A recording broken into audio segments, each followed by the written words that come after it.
Hola a todos y a todas. En este capítulo de hoy vamos a ver la ecuación de los gases ideales. En el capítulo pasado demostramos el teorema del virial, por aquí arriba a la derecha lo dejo, que nos relacionaba la energía cinética promedio de un sistema de partículas con las fuerzas a las que está sometida, tanto externas, que son las F mayúscula de este primer término de esta suma, y las fuerzas internas, que es la F minúscula. Entonces, el motivo de demostrar el teorema del virial es porque vamos a necesitarlo para llegar a la ecuación de los gases ideales, a lo largo de la demostración que vamos a hacer. Entonces, lo primero de todo, vamos a poner un dibujo esquemático sobre la situación sobre la que vamos a reflexionar, que va a ser este de aquí. Una caja, en concreto un cubo de lados o de aristas A, o sea, el largo, el alto y el ancho miden lo mismo. Y dicho contenedor va a estar lleno de, pues, una serie de partículas con masa 1, masa 2, etcétera. O sea, vamos a considerar luego, a lo largo del desarrollo del capítulo, que las masas son iguales, ¿de acuerdo? Para simplificar todos los cálculos. Pero bueno, en principio vamos a suponer una situación lo más general posible, donde además aquí arriba dejo remarcado que las fuerzas internas son interacciones entre partículas, pues por ejemplo de tipo gravitatorio, de tipo electrostático, en general la que sea, y las fuerzas externas son las interacciones de las partículas con las paredes. Aquí veis en el dibujo que cuando, por ejemplo, una partícula esta que tiene masa 1 choca con la pared, con la cara izquierda de este cubo, se produce una fuerza externa de la pared hacia la partícula en sentido y dirección perpendicular a la cara sobre la que ha chocado la partícula.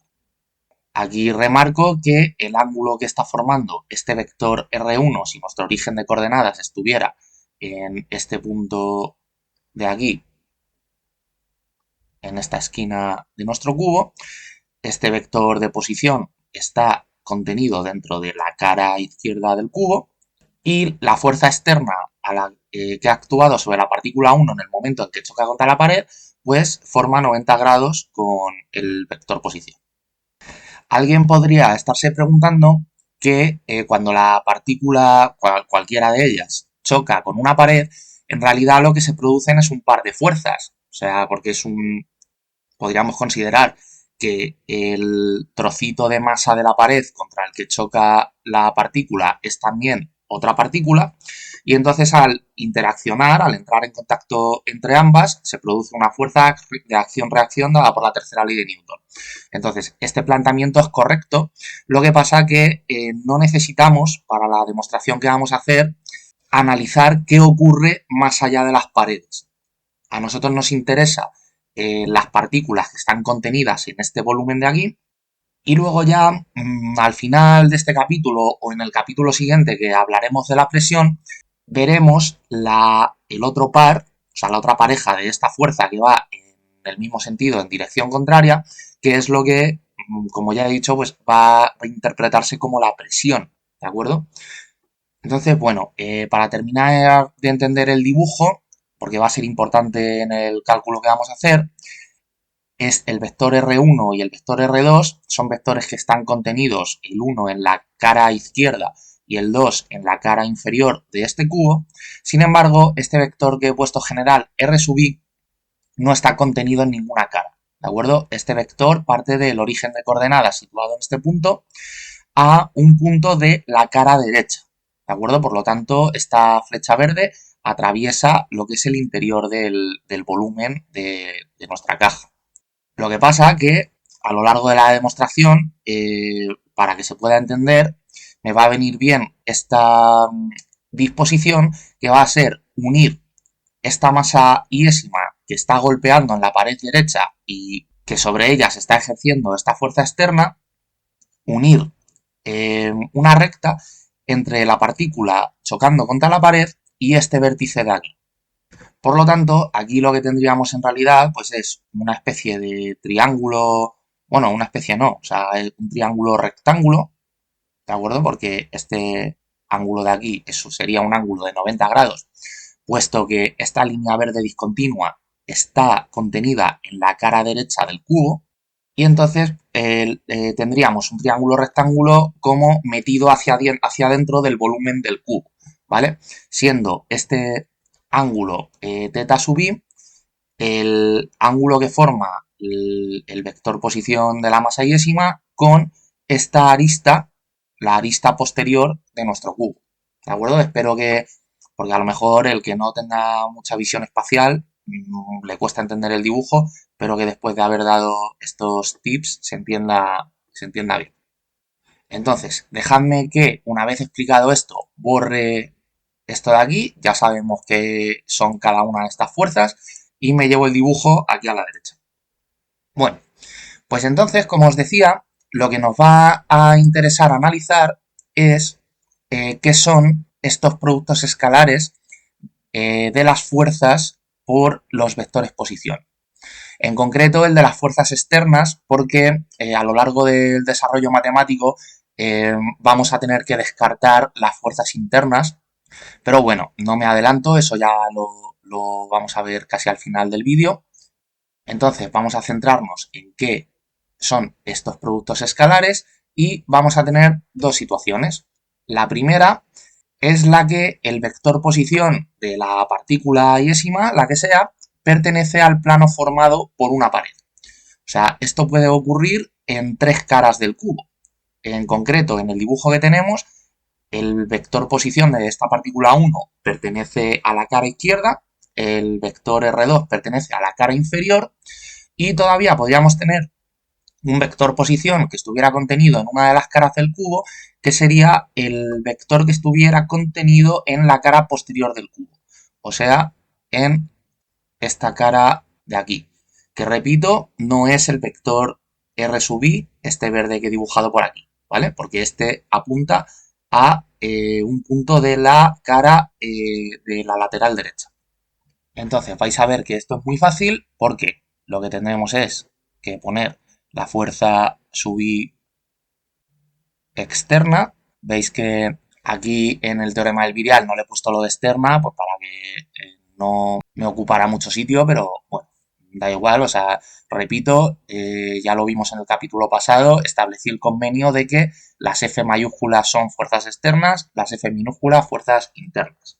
Por si en algún momento se me olvida o por no escribir tanto no pongo, no especifico esto de ext o int. Entonces, este producto escalar con un vector posición que esté contenido en una de las caras, pues nosotros ya sabemos la fórmula del producto escalar, que es módulo del primero, o sea, f sub i externo. Y ya, para no poner las barras del módulo y el vector, pues simplemente lo dejo así escrito, ¿vale? Por, esto es un producto normal, el módulo del segundo, por el R sub i y por el coseno del ángulo que forman. Entonces, daos cuenta que cuando R sub i pertenece a alguna de las caras, la fuerza externa que está actuando sobre la partícula que choca en las paredes es perpendicular al vector, como es el caso de esta masa 1 golpeando en la pared lateral izquierda y esta masa 2 golpeando en la pared inferior, ¿vale? Esto de todas formas lo voy a demostrar ahora mismo, pero bueno, veis que aquí el ángulo lo he puesto como un cuadradito con un punto, que es lo que, como se es la notación de un ángulo de 90 grados. Entonces, claro, esto sería el coseno del ángulo que forman. El ángulo que forman es pi partido por 2. Por lo tanto, el coseno de pi partido por 2, esto de aquí, es un 0 como una catedral, por lo tanto, anula todo el producto y todo esto de aquí da 0. Bueno, entonces, ¿cómo podemos nosotros garantizar que cada partícula, cuando choque con una cara de este recipiente, la fuerza externa que va a actuar sobre ella es perpendicular a dicha cara? Bueno, pues esto es debido o ocurre debido al teorema Fermat. Tengo un vídeo en el canal, en la lista de matemáticas, donde demuestro el teorema de Fermat o, bueno, principio de Fermat, que lo que dice es que cuando una partícula choca con una pared, el ángulo de incidencia es igual al ángulo de reflejado, o sea, al ángulo con el que luego la partícula rebota. En este caso, teta inicial o teta sub 0 es el ángulo de incidencia, es igual al otro ángulo en módulo, ¿de acuerdo? Porque en sentido en el que abren hay un signo menos que los diferencia. ¿Por qué? Pues bueno, aquí puede verse, aquí tenemos el eje X, imaginad que lo partimos por la mitad, a la izquierda es el tiempo inicial, a la derecha es un tiempo t. Entonces, aquí tenemos una partícula que incide con una velocidad, un momento lineal, que podría ser esta flecha azul, incide en el eje X, golpea justo en este punto con un ángulo de incidencia θ sub 0, ¿vale? Entonces, el ángulo θ sub 0 se puede prolongar hacia el lado derecho, como cuando nosotros tenemos la circunferencia agoniométrica donde definimos todos los ángulos con un radio constante, y entonces puede verse perfectamente que si el teorema de Fermat se cumple, que se cumple en condiciones ideales en las que no se pierde energía, pero bueno, aquí estamos reduciendo todas las complicaciones al máximo, ¿vale? El ángulo de reflexión θ se ve por aquí que θ sub 0 es el mismo ángulo, pero claro, abriendo en sentido opuesto, ¿vale? Y esta reflexión o este rebote en la pared ocurre porque cuando la partícula choca en este punto de aquí, aparece esta fuerza externa que es perpendicular. Entonces podemos imaginarnos que este eje X es, pues, por ejemplo, el suelo de nuestro cubo. Entonces, nosotros lo que sabemos es que el impulso o la diferencia de momento lineal en una colisión, porque en el fondo esto no deja de ser una colisión, ¿vale? Lo que os decía, podemos tomar que el eje X, el punto donde colisiona la partícula con el suelo, pues es otra partícula, ¿vale? Lo que pasa es que esa partícula pues no va a moverse. Entonces, nosotros sabemos que el impulso o el incremento de momento lineal en una colisión, esto es la integral entre el tiempo inicial y el tiempo t de la fuerza externa a la que está sometida la partícula, en este caso está azul de aquí, por el diferencial de tiempo, ¿vale? Entonces, nosotros lo que vamos a asumir es que la fuerza en promedio es constante. Por lo tanto, si f es una constante, en esta integral, pues sale fuera de la integral, nos queda la integral entre t sub 0 y t de diferencial de t, y entonces nos queda f por un incremento de t, o sea, por t menos t sub 0, o sea, f por incremento de t. Entonces, el incremento o el impulso de momento lineal de una partícula iésima que choca contra una pared será la fuerza externa que actúa sobre esa partícula iésima, ya no le pongo lo de x aquí, ¿vale? Por el tiempo de la colisión, por el tiempo que tarda en producirse la colisión. Entonces, dejadme que borre este cálculo de aquí arriba y vamos a continuar analizando a partir de aquí.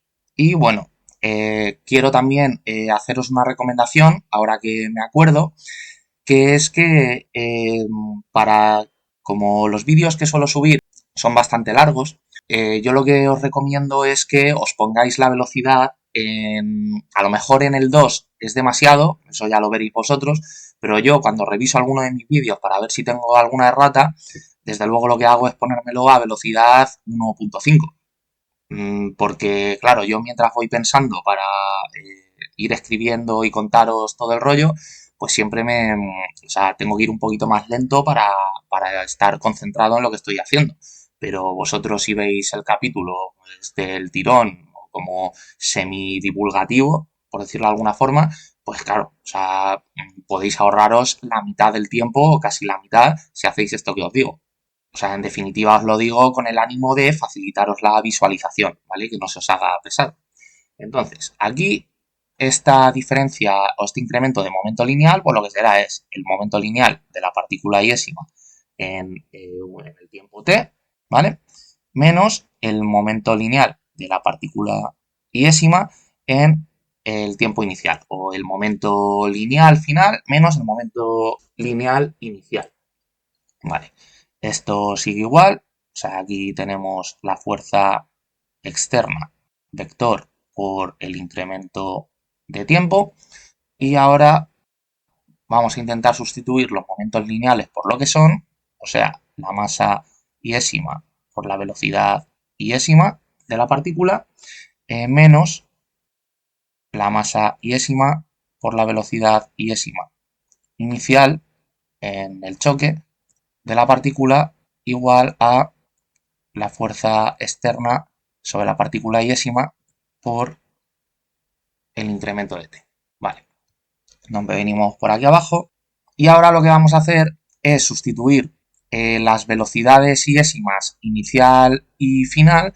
El vector lo vamos a descomponer en coordenadas. O sea, vamos a tener para la primera la masa sub i por el módulo de la velocidad iésima por el coseno del ángulo θ por el vector unitario ex más el módulo de la velocidad por el seno del ángulo θ por el vector unitario EI. Y luego restando la masa iésima por el vector velocidad inicial, pues será la velocidad iésima inicial por el coseno de θ, pero ahora θ inicial, ¿vale? Por el vector unitario EX. Y aquí, bueno, me estoy dando cuenta, vamos a hacer un pequeño análisis que es que, daos cuenta, como os decía, esto que está ocurriendo aquí cuando la partícula choca con el suelo y rebota es en el fondo una colisión, ¿de acuerdo? Entonces, si las condiciones son ideales, el momento lineal va a conservarse, ¿vale? Como el momento lineal de la segunda partícula, o sea, nosotros tendríamos aquí esta partícula que incide, pues por ejemplo, podríamos llamarle la masa 1, ¿vale? Y este punto de aquí del suelo, pues sería, por ejemplo, la masa 2, o sea, que es un trocito de suelo, simplemente. Entonces, como el momento lineal de la masa 2, como no se mueve, su velocidad es cero, su momento lineal es cero. Entonces, ¿qué es lo que ocurriría aquí? Que el momento lineal de 1 más el momento lineal de 2 tiene que ser antes al principio que al final, o sea, podríamos ponerlo así, ¿vale? Sin embargo, la partícula 2 no se mueve, por lo tanto su momento lineal antes y después es cero, porque es un trocito de pared. Entonces, a lo que llegamos es a que el momento lineal de 1 antes es igual al momento lineal, perdón, el momento lineal de 1 después es igual que el momento lineal de 1 antes.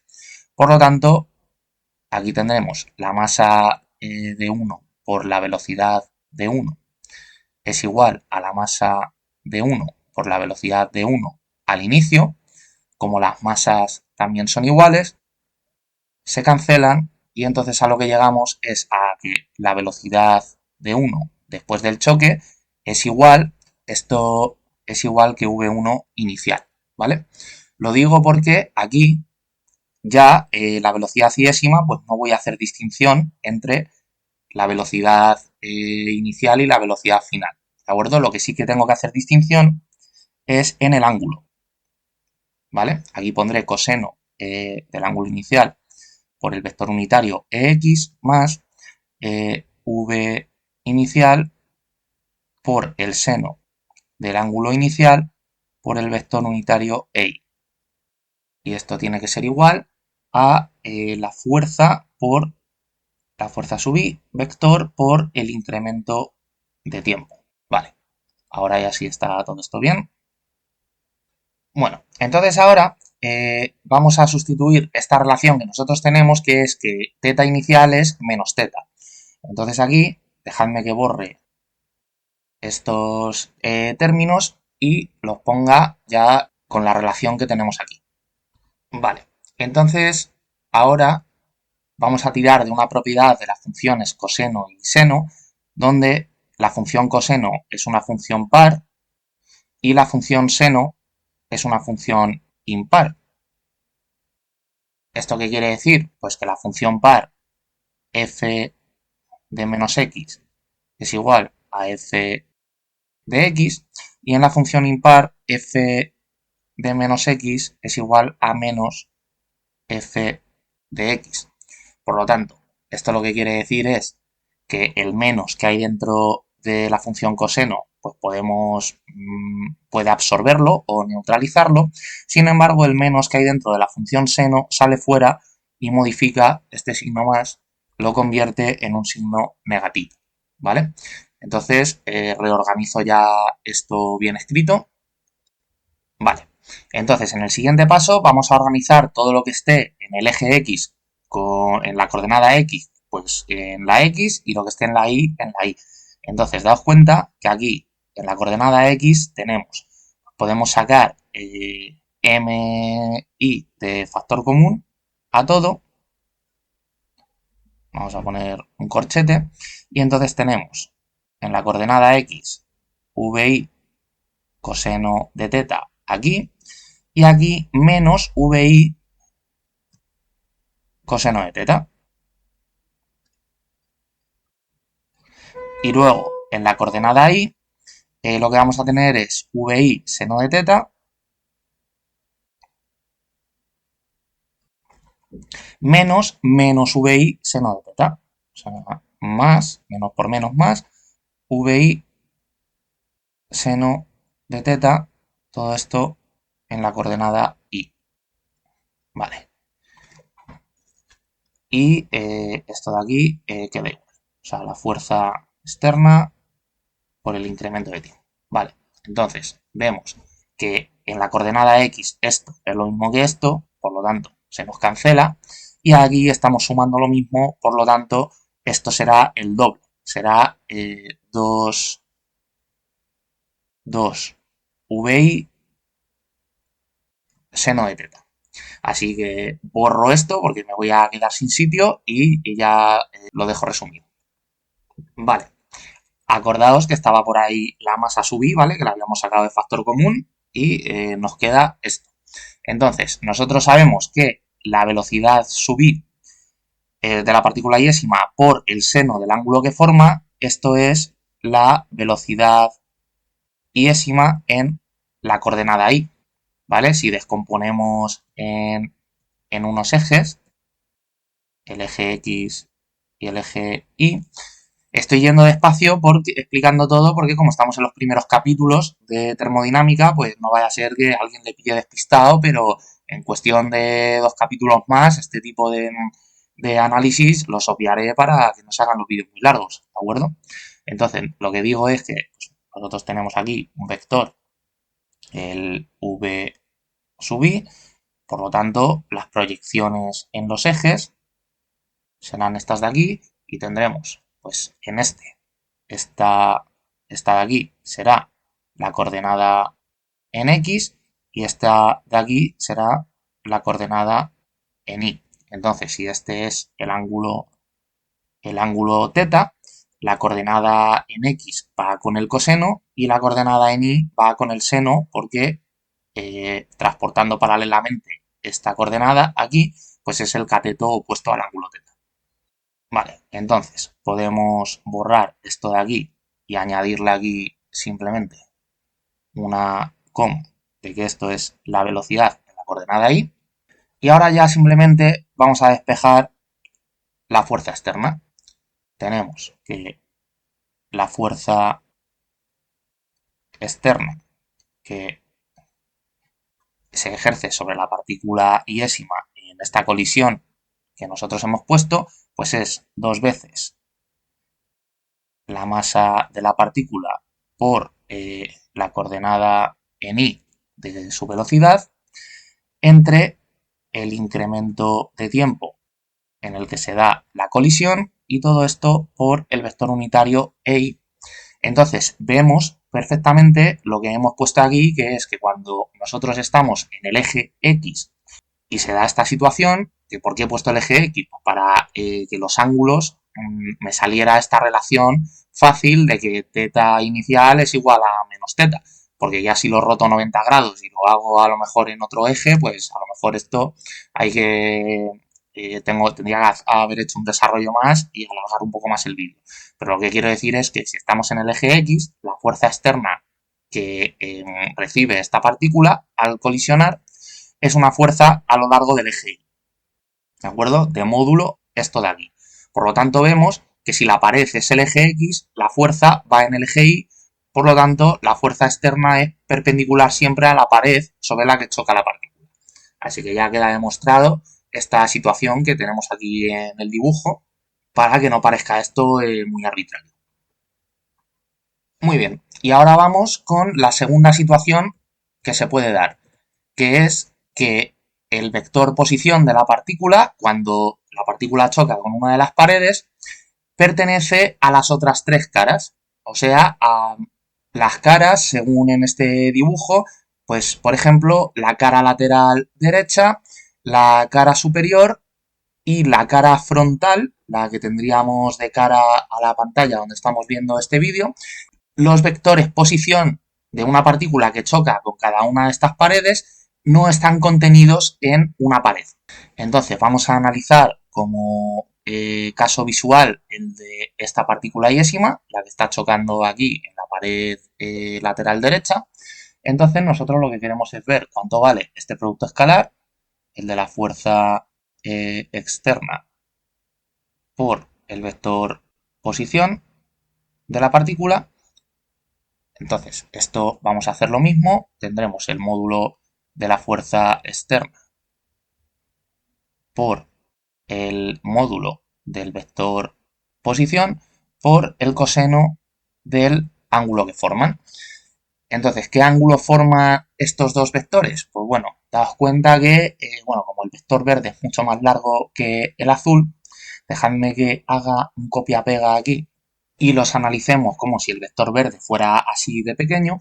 Entonces, claro, nosotros lo que sabemos es que cuando hacemos el producto escalar, lo que tenemos es que unir el inicio de los vectores en un mismo punto. Por lo tanto, como el inicio del vector r sub i en realidad está en nuestro origen del sistema de coordenadas y el inicio origen del vector fuerza externa está en la pared, pues nosotros lo que tendríamos que hacer es llevarnos este vector, pues por ejemplo, aquí, a este punto, ¿vale? Entonces, este de aquí sería el vector r sub i, ¿vale?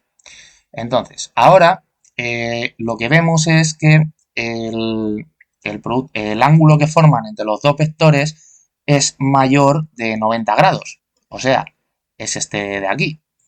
Por lo tanto, nosotros podemos hacer una cosa, podemos decir que ponemos un eje como si fuera el eje X, que es paralelo a la fuerza externa, esta de aquí, ¿vale? Y entonces decimos que este es el ángulo θ, por lo tanto, este otro de aquí lo que será es pi menos el ángulo θ.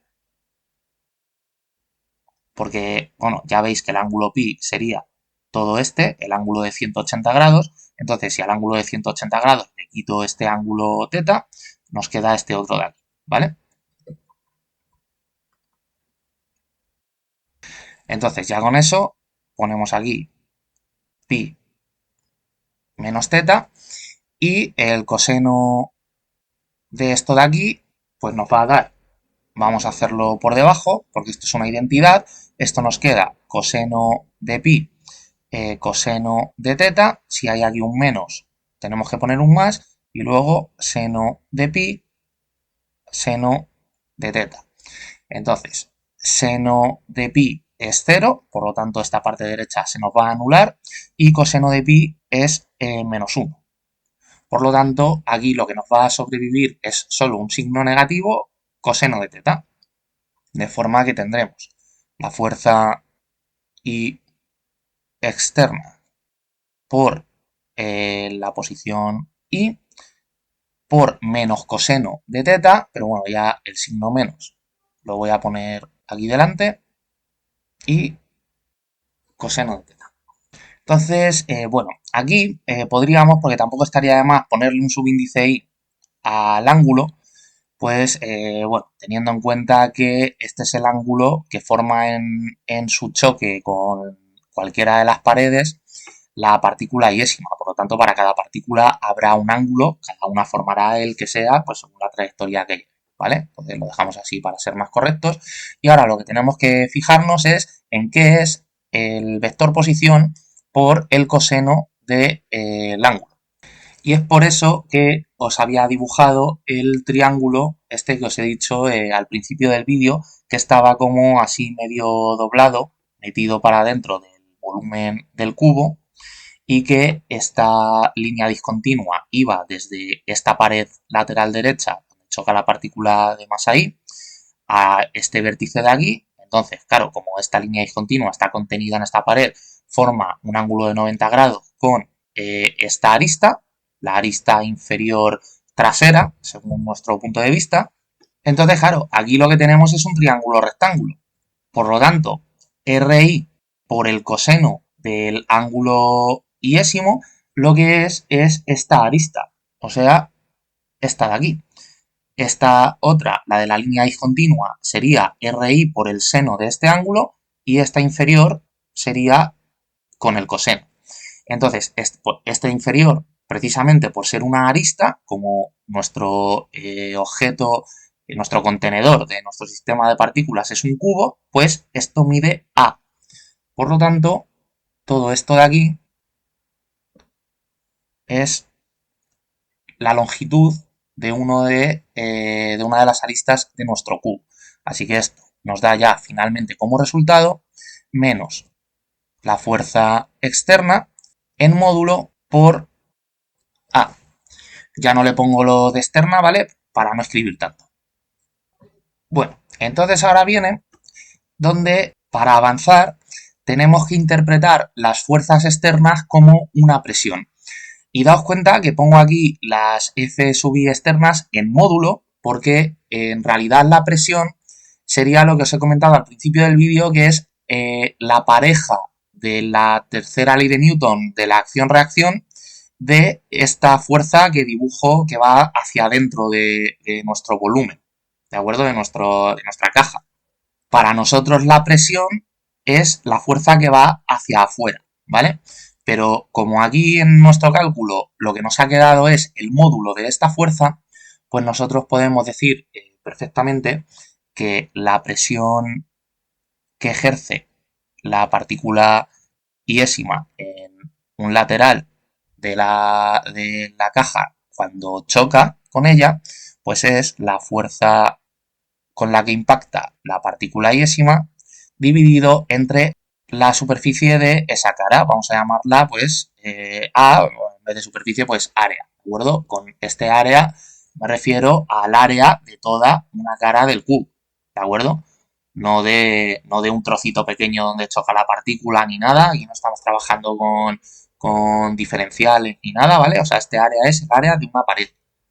Vale, entonces ahora nosotros, si cogemos, recapitulando lo que queríamos hacer era ver qué eran estos productos escalares, pues claro, aquí tenemos una suma sobre cada uno de los productos escalares de cada una de las partículas de este sistema. Entonces, vamos a, como ya tenemos lo que es el producto escalar, pues vamos a poner el sumatorio. O sea, el sumatorio desde i igual a 1 hasta n de el producto escalar de las fuerzas externas por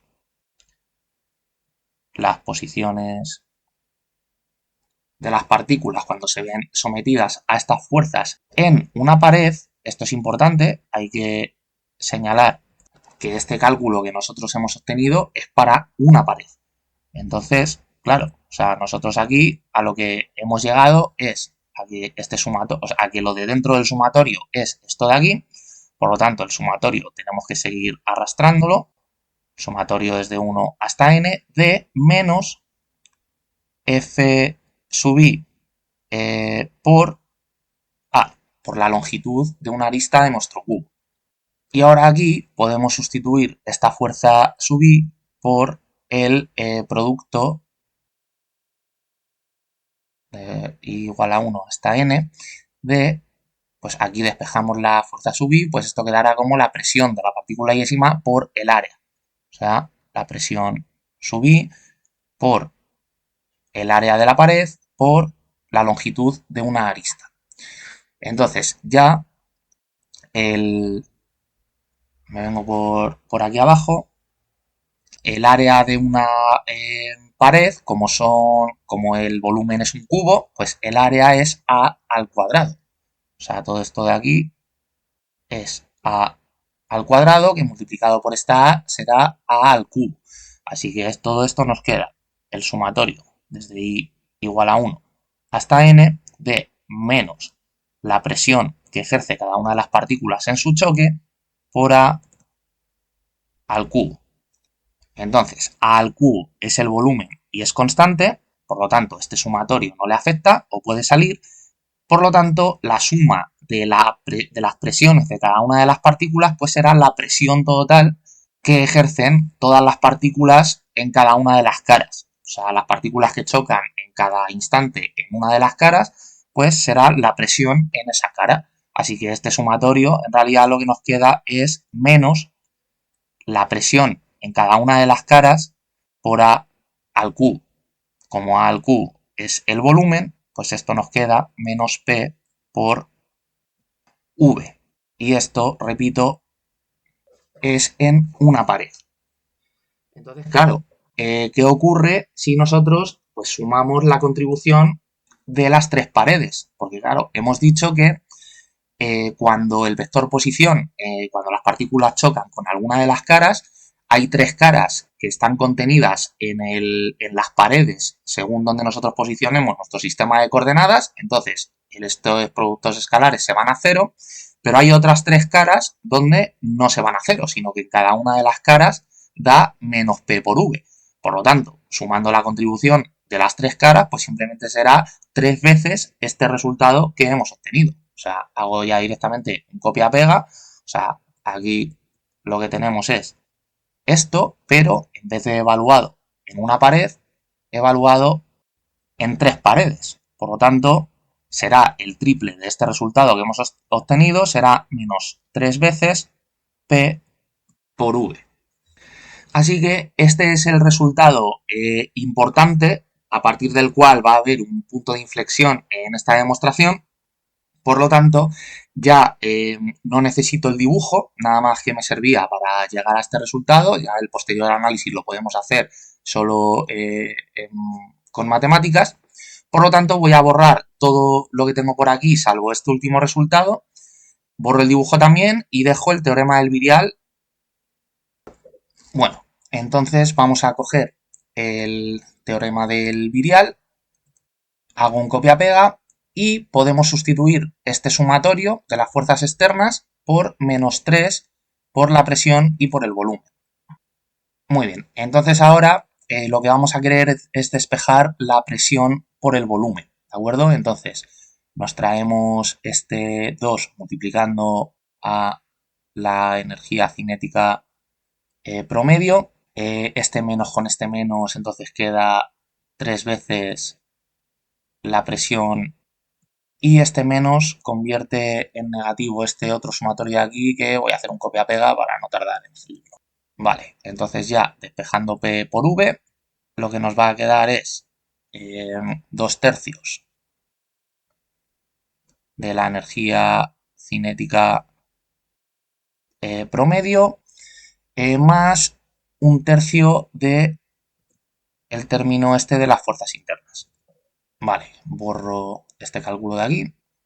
Muy bien, entonces ahora a nosotros nos va a interesar encontrar una expresión para la energía cinética promedio. Entonces, hay una definición en mecánica estadística que es que la velocidad promedio al cuadrado, donde este RMS es en inglés root en main square, ¿vale? Simplemente significa eso, velocidad promedio al cuadrado, pues esto se define como un 1 entre el número de partículas del sistema por el sumatorio desde I igual a 1 hasta n, hasta el número de partículas del sistema, de la velocidad de cada una de las partículas al cuadrado. Os ha dado cuenta que esto es como una especie de calcular el módulo de una velocidad, porque estamos sumando como si fueran la velocidad que lleva cada partícula, como si fuera una de las coordenadas en un espacio de n dimensiones. Luego este cuadrado haría la raíz de todo esto y lo único que lo estamos dividiendo entre raíz de n, ¿vale? Eso no puedo entrar en la demostración de esta expresión porque si no tendría que dar un curso de estadística o de termodinámica estadística, así que vamos a asumir que esto es así, que es cierto, y vamos a tirar para adelante. Entonces, claro, o sea, nosotros podemos tirar aquí de esta ecuación y decir, pues claro, yo puedo multiplicar a todo esto por un medio de una masa sub i a ambos lados del igual, entonces aquí me queda la velocidad promedio al cuadrado. De hecho, se me ha olvidado poner aquí la barra de que esto es una velocidad promedio, ¿vale? Y aquí lo mismo. Tenemos un medio de la masa sub i por todo esto, que voy a ponerlo en un paréntesis.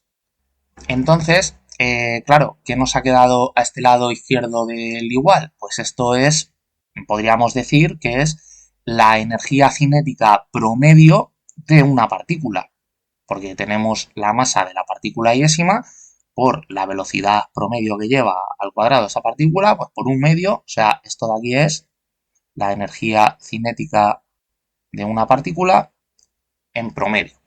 Así que ya pasamos de esto de aquí del lado derecho, ¿vale? Ahora de hecho vamos a ver que podemos quitarle el subíndice i a todo esto porque vamos a asumir que el gas que tenemos está formado por partículas que tienen la misma masa, ¿de acuerdo? O sea, no es una mezcla heterogénea de elementos ni nada, ¿vale? Pues, por ejemplo, imaginaos que tenemos un gas que es oxígeno, ni siquiera molecular, oxígeno y ya está. Así que llegamos a esto, la energía cinética de una partícula en promedio es un medio de la masa iésima por la velocidad root mean square al cuadrado promedio. Vale, entonces a ver si me cabe por aquí.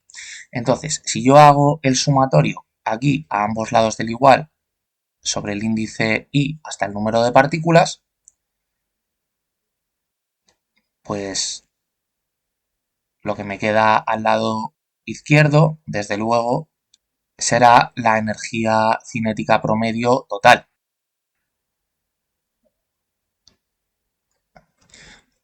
¿Vale? O sea, todo esto, lo único que va a hacer este sumatorio es cancelar el índice i y ya tendré toda la energía cinética promedio. Vengo por aquí abajo. Entonces, aquí ya llegamos a una igualdad para poder sustituir aquí arriba en la expresión que seguimos tirando de ella del teorema del virial. Y aquí a la derecha lo que vamos a hacer es asumir lo que os decía, que es que todas las masas son iguales. O sea, la masa iésima la definimos como m. Decimos que todas las partículas van a tener la misma masa. Entonces, ¿esto qué quiere decir? Pues que todo lo que hay dentro del sumatorio es constante. Un medio es constante, la masa de cada partícula, por ser idéntica, es constante y la velocidad promedio al cuadrado también es constante. Entonces, claro, lo que estamos haciendo es sumar, cuando tenemos un sumatorio de algo constante, lo que estamos haciendo es sumar lo de dentro hasta el límite del sumatorio, en este caso n veces. Por lo tanto, aquí lo que nos va a dar es n por un medio de la masa, ya no le pongo el subíndice i, por la velocidad promedio al cuadrado. ¿Vale? Espero que se entienda. O sea, lo que estoy diciendo es, o sea, si por ejemplo tenemos un sumatorio desde i igual a 1 hasta 4 de a, siendo a una constante, porque claro, otra cosa es que pusiéramos aquí a sub i y entonces ya estamos sumando diferentes cosas. Pero si estamos sumando aquí algo que es constante, no tiene ningún subíndice, lo que estamos sumando es 4 veces a, ¿vale? Entonces esto pues es lo mismo que multiplicar por el número hasta el que va el sumatorio a lo que teníamos dentro.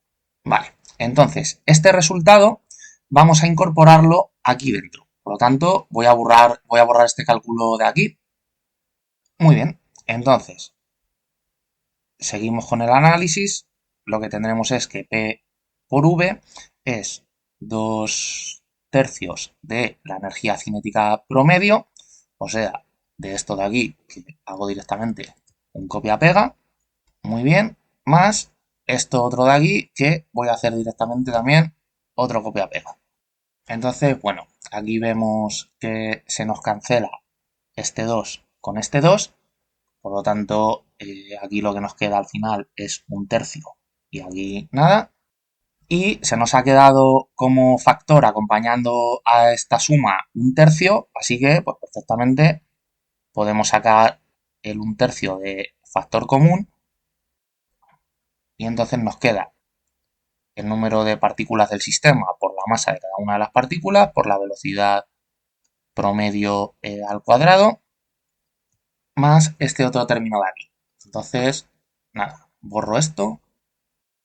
Muy bien. Y ahora, para avanzar, vamos a tener, o voy a tener que introducir, sin demostrar, un resultado de la termodinámica estadística, que es el siguiente, que es que la energía cinética de una partícula en promedio es igual a 3 medios de la constante de Boltzmann. Aquí, bueno, yo suelo ponerla solo como una K, hay gente que le pone una B por aquí debajo, pero bueno, da igual, por la temperatura del sistema. Esto es súper importante, esta expresión es la energía cinética promedio de una partícula, ¿vale? No del sistema. Entonces, ¿qué ocurre? Si aquí yo le hago el sumatorio sobre I a ambos lados del igual, en el lado izquierdo, pues esto ya lo hemos visto antes, lo que me va a quedar es la energía cinética promedio total. Y aquí en el lado derecho, pues como no hay dependencia de ningún subíndice, lo que vamos a tener es que multiplicar por n. O sea, tenemos 3 medios de K por la temperatura y entonces llegamos a esta expresión de aquí, la energía cinética promedio en total.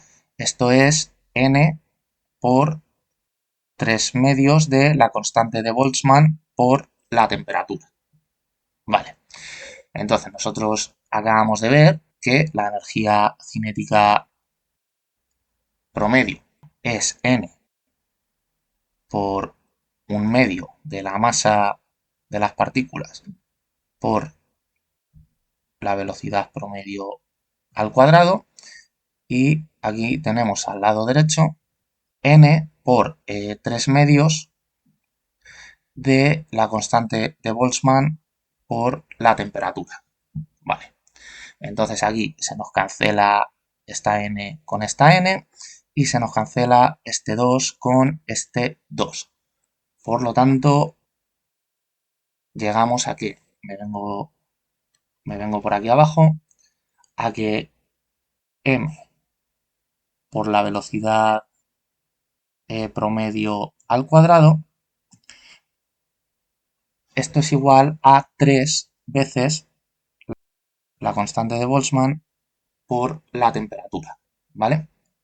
Entonces este resultado me lo voy a poner por aquí y entonces vamos a seguir analizando.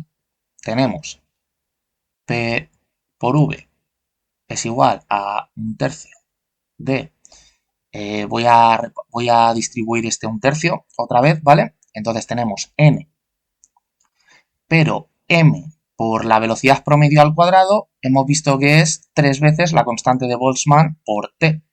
Por lo tanto, esto es 3 veces k por t. Y ahora aquí tenemos más un tercio de esto de aquí, que hago un copia-pega, ¿vale? Entonces, este 3 se nos cancela con este, ¿vale? Se nos ha quedado esto así. Y ahora vamos a hacer otra cosa que es que el n mayúscula, que es el número de partículas que tiene nuestro sistema, Pues nosotros sabemos que esto es, o sea, n es igual al número de moles que tiene el sistema por el número de Avogadro. Esto, bueno, esta fórmula podemos verla de esta forma, en vez de así escrita, como así, o sea, n es el número de partículas entre el número de Avogadro. Entonces, claro, ¿cuándo tendremos un mol? Cuando el número de partículas de nuestro sistema sea el número de Avogadro, 1,022 por 10 elevado a 23 partículas. Cuando tengamos 1,5 veces el número de Avogadro, pues el número de moles será 1,5. O sea, en el fondo, el número de Avogadro es una forma de ordenar en bloques un conjunto, en este caso, nuestro número de partículas, como si en vez de el mole, o sea, como si, por ejemplo, quisiéramos ordenar 100 partículas en docenas. Pues 100 partículas, pues habría que dividirlos entre 12, pues lo que dé, que daría 8,33, que acabo de hacer el cálculo. O sea, hemos dicho que teníamos 100 partículas, si las quiero dividir en docenas, imagina que tenemos 100 huevos, los quiero dividir en docenas, pues claro, tengo que hacer cajas de 8,33. Claro, no puedo poner 0,33 huevos, pues bueno, tendría que poner cajas de 8 y sobraría pues algún huevo por ahí, ¿vale? Pues esto es igual, o sea, quiero agrupar el número de partículas que yo tenga en mini cajas que contengan el número de Avogadro de partículas y esos son los moles, ¿vale? Pero claro, ya entonces aquí lo que tenemos es el número de moles por el número de Avogadro, por la constante de Boltzmann y por la temperatura. Y hay que sumarle el 1/3 de esto. Y ahora, al número de Avogadro multiplicado por la constante de Boltzmann, como son dos constantes de la naturaleza, a esto se le renombra con una nueva constante que es R, que es la constante de los gases ideales. Por lo tanto, esto nos queda N R por T más este otro término. Así que, pues bueno, hemos llegado a esto de aquí, a que P por V va a ser igual a nRT más 1/3 de esto. Estupendo. Y además, no lo he puesto, pero dejadme, voy a poner por aquí cuánto vale la constante de Boltzmann, el número de Avogadro y la constante R de los gases ideales. Vale, las he dejado por aquí a la derecha. La constante R la he puesto en dos unidades distintas, una en el sistema internacional y otra en el que más se usa. No me acuerdo si esto tiene un sistema propio, pero vamos, son unidades que suelen usarse en química. O sea, que es el litro para el volumen, la atmósfera para presión y luego, bueno, mol entre Kelvin, ¿de acuerdo? O sea, yo, vamos, en casi todos los ejercicios, al menos en primero de carrera o en el bachillerato, el valor de R que se suele usar es 0,082, ¿vale? En estas unidades. Bueno, entonces, claro, llegados a este punto, ¿qué situación tenemos? Pues se nos ha quedado una ecuación tirando de la cuerda del teorema del Virial, pues bastante estupenda, que nos relaciona presión, volumen y temperatura, asumiendo que el número de moles de nuestro sistema permanezca constante, que bueno, que ya os digo que a lo largo de todo este curso yo así lo voy a entender, porque si no hay que añadir muchos más términos matemáticos a cada ecuación y bueno, eso ya para un curso de termodinámica estadística está bien, pero no quiero ir más allá. Entonces, claro, aquí lo que vemos es que el término de aquí, de las fuerzas internas, nos está fastidiando todo el invento y hace que esta ecuación luego, pues en el fondo, sea inútil, pues porque no podemos... eh, aquí hay información microscópica del sistema a la que nosotros no tenemos alcance. Entonces, lo que se hace con este término es directamente enviarlo a cero. ¿Qué argumentos usamos para que esto suceda? Pues bueno, resulta que hay un tipo de gas, que es el que se conoce como gas ideal, que en la tabla periódica, pues el que más propiedades tiene con estas características sería el helio, por ejemplo, y resulta que las partículas de un gas ideal no interaccionan consigo mismas. O sea, consigo mismas me refiero a entre ellas, ¿vale? O sea, ya sabemos que una partícula no se ejerce una fuerza interna a sí misma, me refiero entre pares de partículas. Pero claro, no solo eso, sino que, o sea, para que nosotros asumamos que este término se vaya a cero, esto ya lo vamos a ver en el capítulo siguiente, para no entretenerme en este, lo que tiene que ser cero de todo este término va a tener que ser el término de las fuerzas internas. Entonces, bueno, o sea, os dejo un adelanto, o sea, para que un gas no se ejerza fuerzas internas significa que tiene que estar a muy baja presión, porque entonces las partículas están muy separadas entre ellas y no tienen interacciones entre ellas ni siquiera de choques. O sea, las únicas interacciones que tiene un gas ideal son al chocar con las paredes del recipiente que los contiene, y entonces podemos asumir que las fuerzas internas son cero. Esto, repito, lo veremos con más detalle en el capítulo siguiente, pero claro, entonces este término podemos, podemos anularlo con este tipo de argumentos y entonces nos queda una ecuación mucho más sencilla y reducida, que es la famosa P por V igual a nRT, o ecuación de los gases ideales, ¿vale? Entonces, nada, ya este vídeo que ha durado bastante y ha tenido bastante carga de matemáticas, ya lo dejamos aquí. Seguimos en el siguiente capítulo, que hablaremos de la presión y cómo se interpreta la presión en términos de un sistema de partículas. Y también deduciremos la misma ecuación, pero con otros argumentos. Así que nada, espero que os haya gustado el vídeo, que lo hayáis entendido y nos vemos en el siguiente capítulo.